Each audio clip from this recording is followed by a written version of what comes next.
is Peter Pomerantsev. I'm a writer first and foremost. I've written 2 books about the subject I think we'll be discussing today, about disinformation and propaganda and identity politics.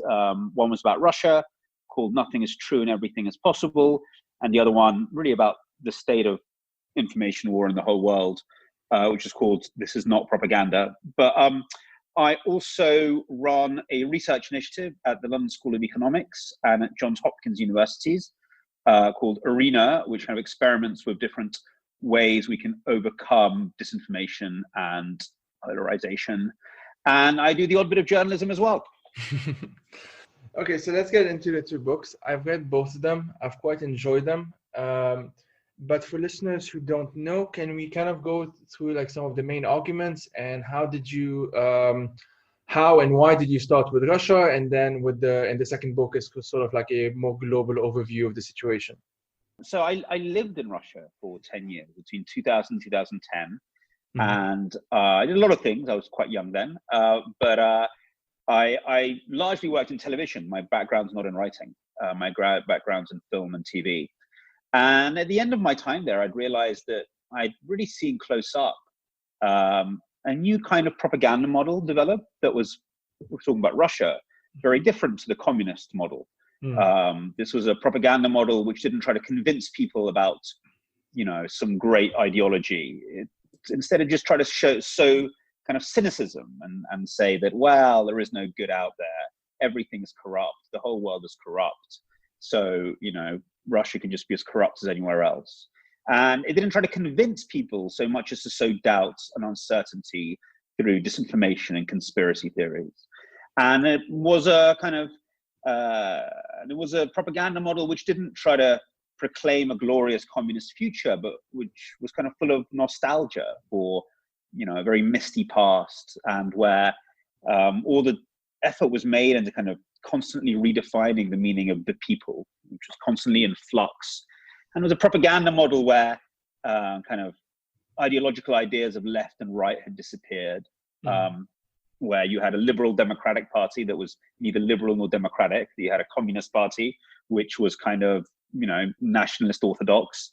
And you had Putin as this kind of a man for all seasons. So he could be one thing for one group of people and another for another group of people. And perhaps most disturbingly, it was a system where you couldn't catch the powerful out with the truth. You couldn't hold truth, you couldn't hold truth to power, because the powerful didn't care if they were caught lying. They just laughed at factual language and made fun of it and reveled in lying. So I described this world in my first book, and I try to capture all of that in one phrase: nothing is true and everything is possible, which is the title of the book. And then I came back to the West, and lo and behold, I see so many of the same things start to manifest themselves throughout the West. And my second book was really powered by the desire to understand, why did the future arrive first in Russia? And are we seeing something systemic? And if it's something systemic, what can we do about it? And so the second book, I go around the world and I kind of look at the systemic reasons behind what's happening. And I look at the technological ones, and I look at the cultural ones, and I tell a lot of stories. I mean, the second book, I go to the Philippines and China and Latin America and Ukraine. And it's one of these run around the world books. And I come to a certain set of conclusions, what's going on, why we're seeing the same thing, really in very different markets, if you're going to use that language. I mean, we see the same things happening in different forms with national characteristics, but really the same patterns playing out in all across the world.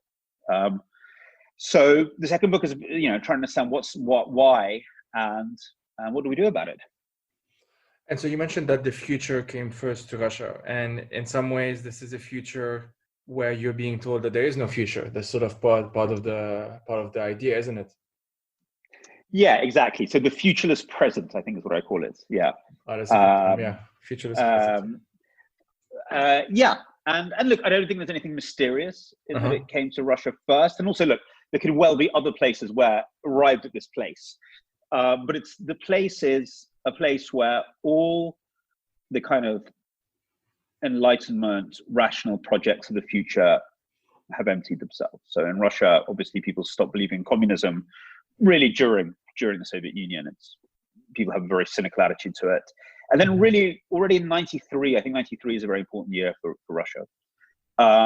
People, or a lot of people, not everyone, but enough people lose faith in kind of democratic capitalism. The reforms, after this period of euphoria in 89, by 93, democratic reforms are a mess. And that's really when you see the beginnings of this kind of political discourse and propaganda. Nostalgia sort of seeps through and takes over everything. Political language loses all meaning. And you see these figures emerge that really kind of anticipate Trump and Bolsonaro and all these other guys we now have in so many ways. People like Vladimir Zhirinovsky, who becomes a very popular politician at the time and is still going, who are kind of these jesters, but who revel in throwing up a middle finger to the facts.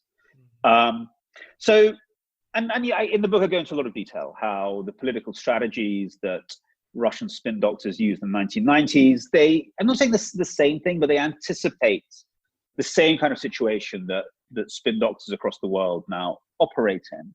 Because that sense of the future disappearing, there is no one moment when it takes hold in the West, but it kind of happens slowly. But obviously 2008 is a very big year. What happened in Iraq is a very big deal, I think, because that undermines the sense that democracy is a future that the whole world is moving towards. And we can talk about many things, and some of them are very simple, like people becoming aware their kids are going to be poorer than them. And we can talk about specific situations. I think in Eastern Europe you have this interesting situation where countries, their idea of the future in Poland or Hungary was getting into the EU. But once you've got in, what the hell do you do next? And so they get to take. So people reach the end, their own version of not being able to imagine a future in different ways. But what was interesting for me to see it happening in Latin America, where you'd also had a wave of democratization in the late 1980s and early 1990s, which has hit some sort of wall. Also in Southeast Asia, which was a story that I didn't know very well. But again, we always think of democratization happening in Eastern Europe, but it happened all across the world in late 80s and early 90s. And in countries throughout Southeast Asia, in the book I go to Manila, that sense of, that pro-democracy urge that starts in 1986 there with the overthrow of the military dictator Marcos has really hit a dead end, because of inequality, because of 1,000,001 factors that we know about. And now you have this leader Duterte in the Philippines who wants to bring Marcos back. So this seems to be something that is not just Russia and the West, but for very true for a lot of places. There's definitely a global factor here. And here I would mention that Maria Ressa, who's the co-founder of Rappler, she was charged a few days ago with cyber libel in the Philippines. So she's one of the heroes of my book. And she's amazing because for viewers, to your listeners who don't know, she's a journalist who created a very good independent news agency, news sites in the Philippines, and now she's under attack from the president there. But she's fascinating because she was for a long time an observer of things in that bit of the world, and she was a CNN sort of correspondent for Southeast Asia, and she told the story of its democratization. I mean, she was telling the story of Southeast Asia's 1989s as one government after the next becomes democratic in the region, and now she's become a victim of the rollback. So it's she's become the story, which is ironic and very sad and tragic. For me, the concept of like nothing is true and everything is possible was actually pretty instinctual in a sense. I mean, I grew up in Lebanon, and our two bigger neighbors obviously are Israel and Syria, and for quite a while we've had two long story short, I talk about this in other episodes and I don't want to get too much into details, but there were two coexisting military occupations of Lebanon at the same time for almost 2 decades. And part of the reality of growing up in that setting is that in some ways it becomes this invisible force. I mean, obviously they have to reinforce it, and there are lots of horrors and atrocities that I get into in other episodes. But growing up in this background, in a sense, it became even easier for me to then, when I started focusing on Syria, which I started doing around 2013, to sort of see all of the baggage, in a sense, that I grew up with, but I wasn't really understanding beforehand. And Syria obviously is a link here because the massive campaigns of disinformation that we started seeing, I personally started noticing them around the time that Russia started bombing Syria. I then sort of later, I mean, around that same time, I learned that this was also happening during the annexation of Crimea, during the Maidan in Ukraine, and so on. And I wanted to ask you, well, first, I guess for those, I think most people would have a general idea of what I'm talking about. But for those who don't know, what is this specific format of disinformation that we started seeing? We started seeing them in the UK and in the US around 2016, of course, 2015, 2016. Whereas with, I believe, with the Crimea is in 2014, and with Syria as well shortly after. Oh, listen, it's a full spectrum disinformation campaign that goes right from official spokespeople, and it can even be Putin and Lavrov, the foreign minister, and the representative at the UN, down to the tiniest little bots on Twitter or weird accounts on Reddit. And what's interesting, it seems to be fairly coordinated, which is really quite stunning. Though if you know the history of Russian disinformation, it's not that stunning. This is something that has an old Soviet pedigree, but now it's been taken over to the digital age. And I mean, to put a, cut a long story short, I mean, the aim is to, astroturf an alternative reality. Plant micro story. Yeah, you plant. You can plant micro stories in the weird corners of the internet. Then they're amplified, seemingly by a Russian news agency or a Russian proxy news agency. They'll go, oh, look at this interesting thing that we found. And so you create the disinformation, then you have your media amplify it, and then it can be taken right to the highest level. So it's given a lot of noise. So it's the whole thing. You're using official spokespeople, you're using planted disinformation online, fake documents, doctored photos, video evidence taken without context, or just sort of eyewitness reports from the ground which say the white helmets planted chemical weapons, but you just don't know who the hell put that story there.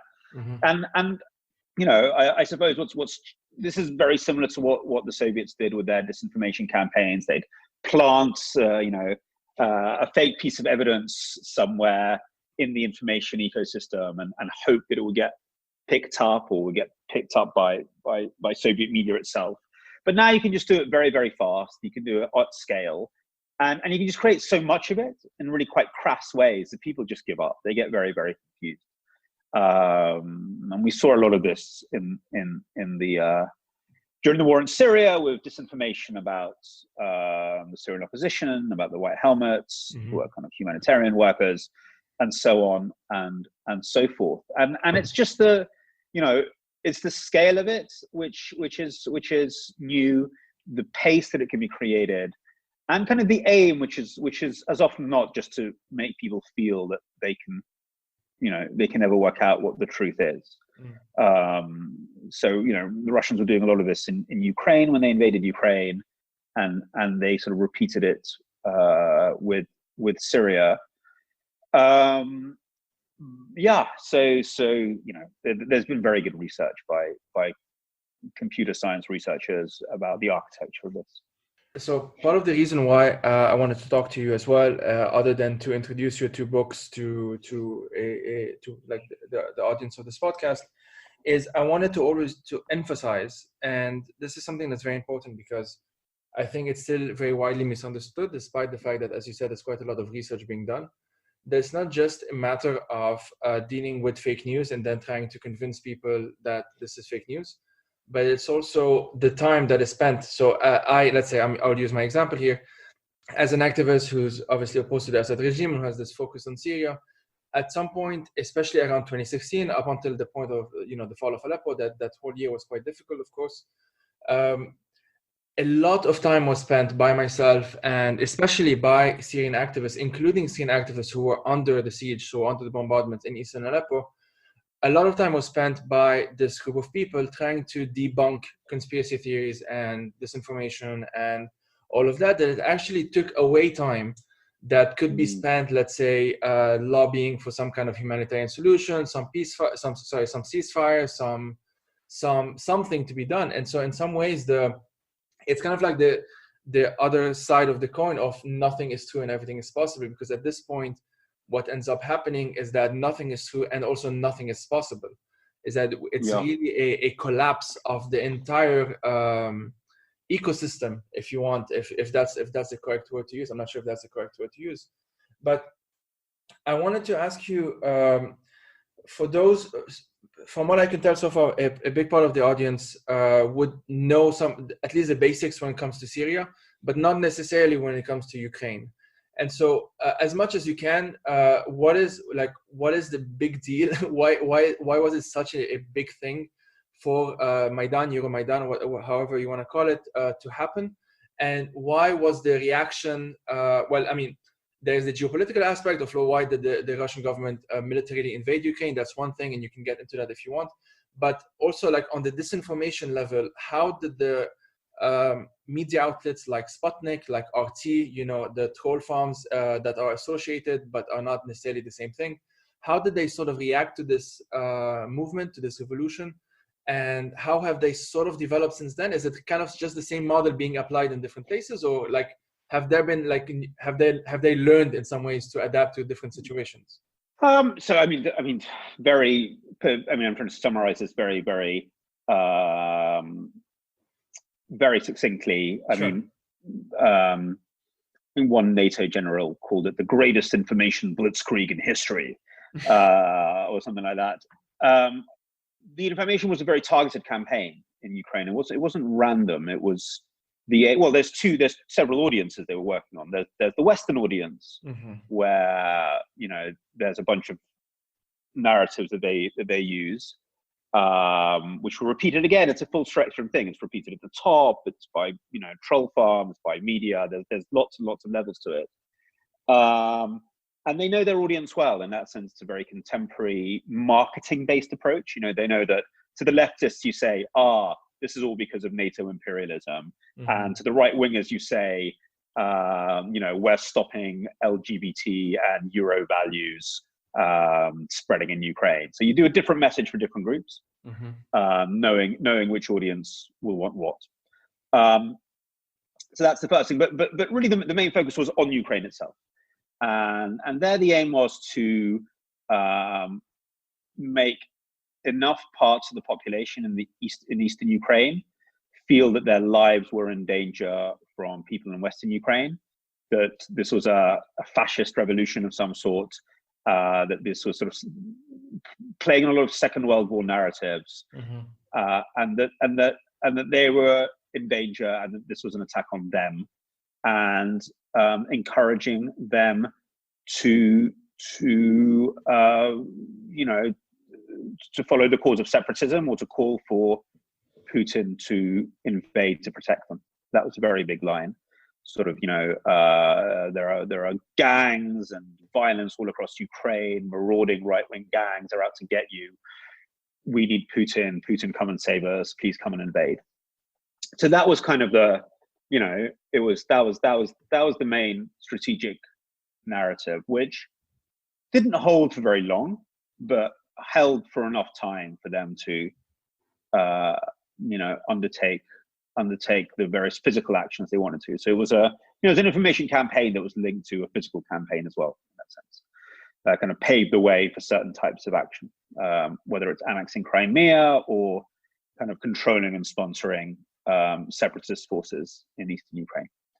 So that's kind of what that's what it was aimed at. I mean, you mentioned an interesting thing. One of the things I realized during my book, which I then realized what a terrible wasted opportunity had happened, was while Russia sees Ukraine and Syria as one continuum, they see this as one long conflict, and they actually think in a very expansive way about the battlegrounds that they operate on. They're quite famous for that. They will think about the Baltics and Ukraine and Syria as part of one large front. And America actually, and their involvement in America. We see these as very disparate things. Right. We see the Russian campaign in the American election as one thing, and Russia and the Baltics is another thing, and Russia and Ukraine is a third thing, and Russia and Syria is a seventh thing. And they see it as one thing. And what had been very sad is when I realized that Ukrainians and their supporters fighting their conflict with Russia, whether in the information or the kinetic space, were hardly in touch with Syrians. I remember asking Syrians, like, are you meeting with Ukrainians? You're actually involved in one war, and I mean, I guess they were too busy, and it was sure. Yeah. But nobody had brought them together. I think it only happened actually when nobody in the West had brought them together either. I think it only happened when people who were kind of involved in the White Helmets realized the White Helmets were under attack and started looking at, okay, how did the Ukrainians deal with this sort of disinformation? I think that was the first time. And I think that was a huge tragedy because it's one war and it's one meta-narrative for Russia. Because if there's one meta-narrative the Russians are pushing in their information war, it's that the desire for democracy leads to war and destruction. They're still battling and maybe now winning what they perceive as their loss in 1989, which is the great idea that more democracy equals more prosperity. So their big story in Ukraine, there are a lot of mini stories, but there's one big story, which is the Ukrainian revolution. The desire for democracy leads to war and destruction. They have one narrative in the Middle East: the desire for democracy leads to war and destruction. Their big lesson being, don't desire democracy. Democracy is bad for you. What you want is authoritarianism. It's one story they're trying to tell, and they tell it over and over and over and over again. And this model works very well for governments like the Egyptian government or the governments in the Gulf, obviously the Syrian one. And this is also something that I feel has been.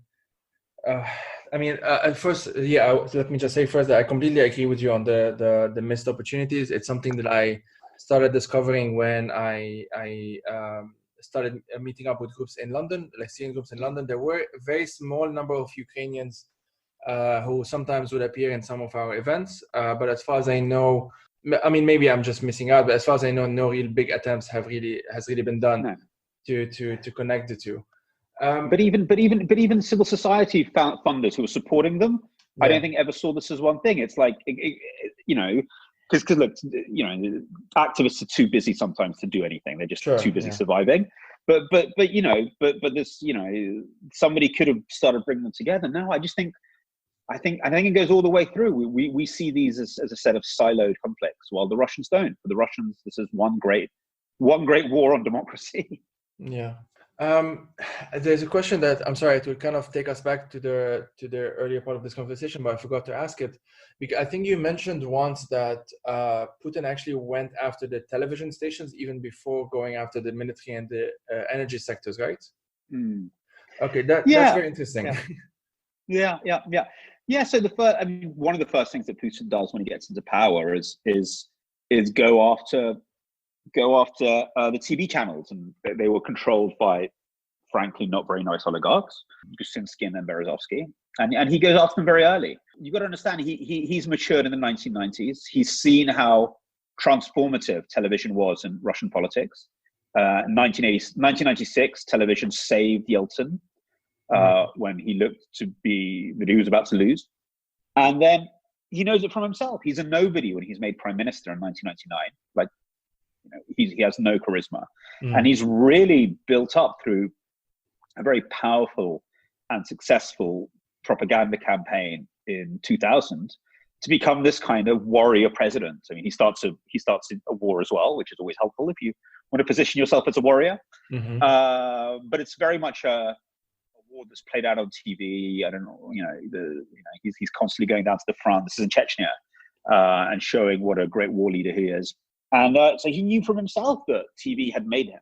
And one of the earliest things that starts happening is he goes after the Kursk disaster, where he's criticized for letting a Russian submarine sink and then not rescuing the sailors. He's criticized very hard by the TV channels, and that's when he goes after them. And that's something that he does before he goes after the oil companies, or he goes after a real sort of like, really grasping the various power ministries, which happened a bit later. He saw television as absolutely critical to power. It's a very propaganda-driven regime. I mean, it's not my line, it's by a Russian media professor who sort of always jokes that Stalin was 75% violence and 25% propaganda, and Putin is the other way around. He's 75% propaganda and 25% violence.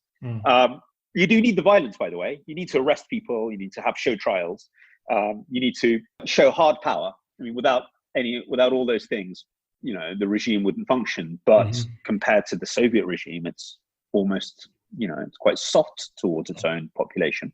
In the grand scale of Russian atrocities. Sure. But having said that, the war in Chechnya, the kind of obliteration of civilian houses in Putin's war in Chechnya was actually also a clue about how he would behave in Syria. Exactly. And for those who don't know, about like kind of exemplifying a bit more the whole one front thing that you mentioned, is that I think it was one of the, I don't remember, it was one of those Twitter accounts. It was either like one of the Russian embassies, like the South African one or the British one of those, one of the official ones. And they were actually, it was during the time of the bombing of Aleppo, they put a photo of Grozny before and after the bombings, and sort of just saying that, don't you want that for Aleppo? Like, don't you want Grozny to be quote unquote being rebuilt after the destruction, obviously omitting the fact that they are the ones who did the destruction. Yes.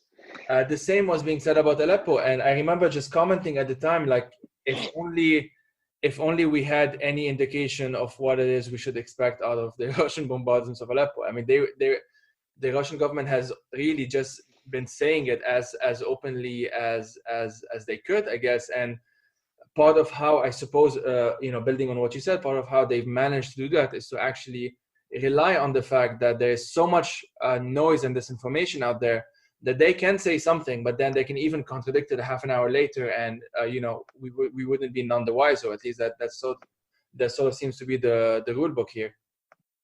And also using the same lines about they're all terrorists, that kind of all that language was familiar.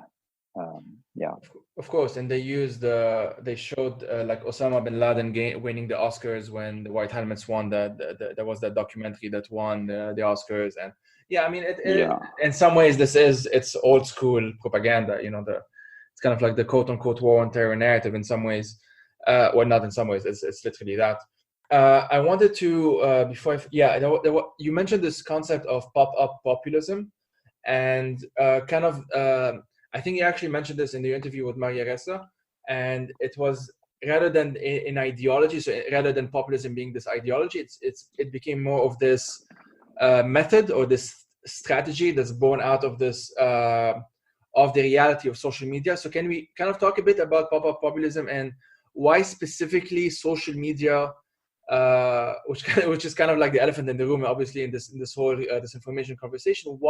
Why has there been such a big problem? And I know this is a multifaceted question with lots of answers, but as much as you can, why social media specifically? Why Facebook specifically? And how have their model been so easily hijacked? I shouldn't even say hijacked, because in some ways it was designed to be that way.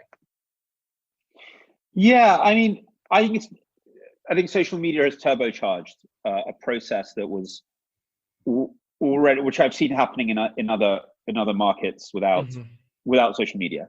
But I think social media turbocharges it. So basically, look, I'm not, political scientists have a lot of discussions about what populism is and isn't, and we'll leave them in their wonderful conference room arguing about it. And it goes on forever, this conversation. I've been to so many of these events. And that's fine. That's what political scientists do. But in my book, I talk to spin doctors, the people who create campaigns. They're not too fussed with political science. They're talking about what works. How do you get to an audience? And in one of my sort of favorite chapters of the last book, I talked to a whole bunch. I talked to guys who worked in Russia in the 90s. I talked to guys who create what we think of as populist campaigns in Latin America, in Britain as well, in Brexit. And look, the way they look at it is this: you don't have concepts of left and right anymore. You can't just appeal to the left. A lot of the sociological categories that used to exist have gone. Working class, middle class, even a lot of the whole professions have disappeared in the last few years. Let's call it globalization, but it's created this flux where the old ways you used to define a society as a sociologist and as a campaigner, they've gone. I remember meeting a bunch of campaigners who are trying to use psychographics to define society, so psychological groups, or everyone has got their own little way of doing it now. But what is important is the fact there are so many different ways shows how fluxy and how in movement everything is. The old political language is gone. I mean, what the hell does conservative mean anymore in America or Britain? Is Trump a conservative? I mean, all of this stuff is out the window. And you have a challenge as a spin doctor. You need to, instead of thinking in ideological terms of left and right, instead of thinking of clear sociological terms, you've got to find a way of really finding what different groups care about, and reaching them and persuading them that, you can deliver that thing for them. So, the guy who ran the Brexit campaign said, his job is to look up different interest groups online, different Facebook groups, and try to get a different message to each of them, and then persuade them that, getting out of the EU is what solves their problem. So it could be animal rights, so you tell the animal rights people, the EU is horrible to animal rights. Or there's the immigration people who say, look, well, the EU is horrible for immigration. Or there's the people who want immigration from India saying, we'll give you immigration from India as long as we get out of the EU, and so on and so forth. These groups don't have a lot in common. You don't want all these, it's not centrism, where you want to gather different people in a room. You're doing very different messages to different people. And then you have to kind of bundle them all together. You need some sort of vague concept to bundle them all together. And the people, or the majority, or the many becomes this big empty thing that everyone can imagine their own version of what it is into. And then you need the non-people. You need the enemy, the EU, the establishment, the elites, who become the evil thing that's stopping the satisfaction of your desires. And that's what I mean by pop-up populism. I mean, actually, one of the best examples is in Italy, Cinque Stelle, 5 Star, which didn't even start as a political party. It started off as a bunch of niche blogs. There was one blog quite racist. Another blog would be very, very liberal. Another blog would be about Italy's problem with pollution or trash. So there was this utter mix of completely different blogs, but all united under one media umbrella, and all united by a feeling of frustration, a feeling of left behind, etc., and a feeling that there's a corrupt, broken system that we have to change. And that's how these campaigns work. They don't hold together for very long. They're very good to get people involved in an election, to win an election, because you can access so many different groups. They usually struggle to govern. When they govern, they usually have to constantly be in campaign mode. So Trump has been in campaign mode nonstop for 4 years. He's in charge of the country for 4 years. He's still fighting the establishment. It's absurd, Brexit as well, really, Johnson really struggles when there's a real policy issue to deal with. So he's constantly trying to get this culture war going, that he's representing, Britain's freedom from the shackles of the EU. But so they're not very good at governing, these guys, but they can. It's good for campaigning on social media. But I think social media exacerbates this because it encourages campaign managers to think in very tailored ways about small groups that they need to hit with the right message. So it's made this stronger. But, in a weird way, in my book, I interview people from Hizb ut-Tahrir, and they told me how they would do something very similar as well. They were also trying to, get disaffected Asian youth in Britain to join Hizb ut-Tahrir again, with it for each young person, sort of finding a different message and then bringing them into, the idea of the Ummah and a different kind of political Islam, which is also a sort of a populist idea. Certainly the way they were doing it. And I've seen something very similar emerge in Russia in the 1990s, when, going back to the start of our conversation, when all the old social categories and all the old political metaphors died and ideologies died. You have this process of trying to create a new idea of the Russian people. And it ends up with this idea that is the main kind of political idea in Russia of the Putin majority, the Putinskaya большинство, that there is a Putin majority out there, that Putin represents this majority. What this majority is constantly changing. What this majority wants is constantly in flux. It's been many things over the last 20 years, but it exists almost like a very, very oppressive metaphor that's, is constantly being created and recreated, and which kind of replaces the nation. Certainly replaces the public, instead of a public full of different interests and ambitions and debate, you have an almost mystical majority that Putin almost mystically represents. So that's what I mean. And it's very, it's not dissimilar to the populisms or the work with the masses that Hannah Arendt describes in The Origins of Totalitarianism. She actually describes a very similar process in Germany in the 1920s and 30s and the Soviet Union. But what is new now, I suppose, really is this social media aspect, which means that these little bubbles form and then they fall apart, and they form and they fall apart. And, we really have to find a different way of generating political meaning, because I don't think it's sustainable, this thing. And it's always very aggressive by definition. Didn't Dominic Cummings, who's for those who don't know, one of the architects of Brexit, I suppose, didn't he actually cite one of the, who was he, one of the spin doctors from Russia? Didn't he actually cite him as an influence or something?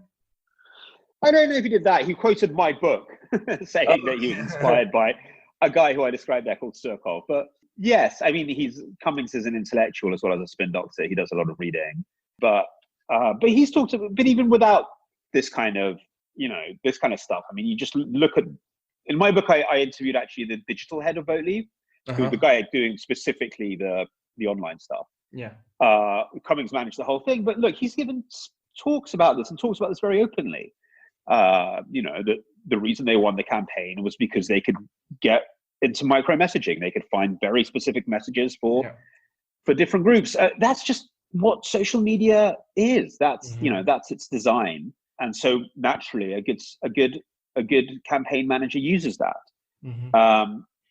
But I think there's a deeper, it's also very powerful because of very deep kind of changes in our society, which makes it more fractured and has undermined old kind of ways of making sense of ourselves. And so on a final note, since we mentioned social media, I know that you've been involved in a lot of in different capacities of trying to tackle the link between disinformation and social media. So how do we combat this disinformation? I know this is an episode in itself, so I can do it quickly, don't worry. Awesome. So how do we tackle combat this disinformation while being mindful of those who might have genuine concerns over censorship fears and that sort of thing? Yes, that's a very good question. I think we have to be much more specific when we're talking about, if we're talking about the regulatory side, the freedom, where freedom of expression comes along, we have to become much more specific in what we can and can't regulate. Sure. It's completely true that actually regulating content is very, very hard. If it's not clearly illegal speech, like child pornography or explicitly terrorist content, you're in this kind of place where it would be a very slippery slope to start censoring anyone for saying Trump is great, or even saying that, white helmets are terrorists or something like that, which is a lie, but people probably do have a right to lie. But it's people who have a right to lie. And if one person says something stupid, that's not that big of an issue. Democracy can survive one person, saying something stupid. What we're seeing at the moment has not got to do with that kind of speech, which I don't think can be limited particularly. Mm-hmm. What we're seeing at the moment is, and here's the deceptive bit, is campaigns which disguise themselves as organic speech. So you go online and you think something is a real website or a real person, but actually it's part of a botnet in St. Petersburg. Mm-hmm. That's the problem. So it's deceptive behavior rather than deceptive content, which is the problem. I mean, the essence of the internet is not content creation. That's an old thing. And we have regulation around content creation. The essence of the internet is amplification, distribution, and targeting. That's the bits that need to be regulated. That's the new thing. So it's not a problem if one person says a horrible, nasty, disingenuous thing on the internet. The problem is when it's amplified and pushed to the top of the Google algorithm in a very artificial way, and in a very strategic way. That's what needs to be regulated. So that kind of deceptive and manipulative behavior, these kind of what the platforms called coordinated inauthentic campaigns, they should be regulated against. They should be made illegal. We should be able to understand whether content we see online is organic or artificial. I think anonymity is absolutely fine. One person has the right to be anonymous. I'm not talking about anonymity. I'm talking about mass deception, which is something completely different. And, I think we need much more understanding about why we see what we see in our YouTube or why we see what we see in our Google feed. So much more algorithmic transparency, and platforms should probably be liable if they allow their systems to be manipulated. And they should probably have responsibility about doing something about that. So for a long time, going back to Syria, if you went on YouTube and you punched in Syria or white helmets, all you got was Russian disinformation.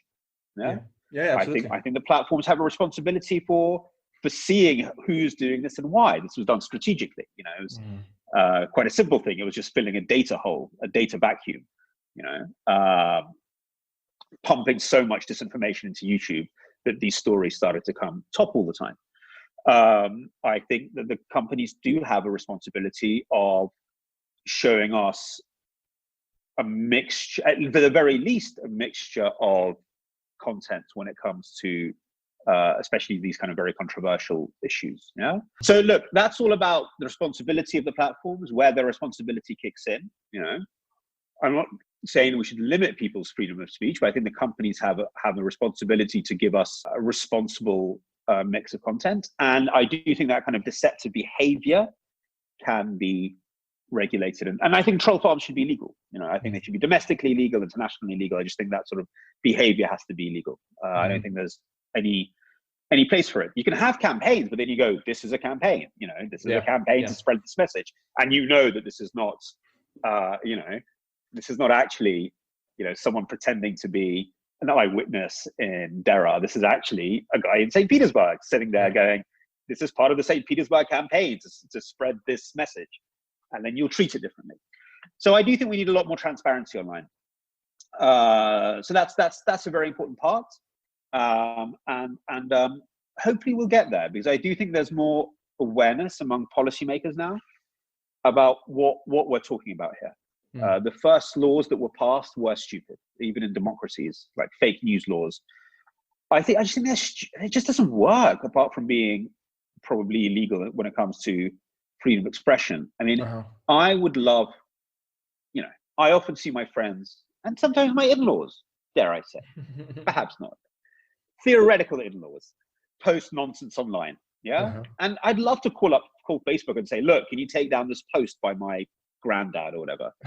But it's not going to happen. I mean, like how many billions of posts are there every day? So it's not like you can hold newspapers or publications accountable for their content, but trying to police what people say on Facebook, I mean, it's ridiculous.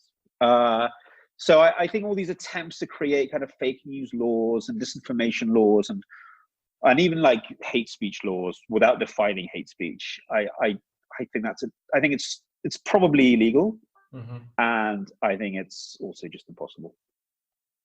And so on that note, is there anything you're working on at the moment that you would like to talk about, or any of future projects on the horizon?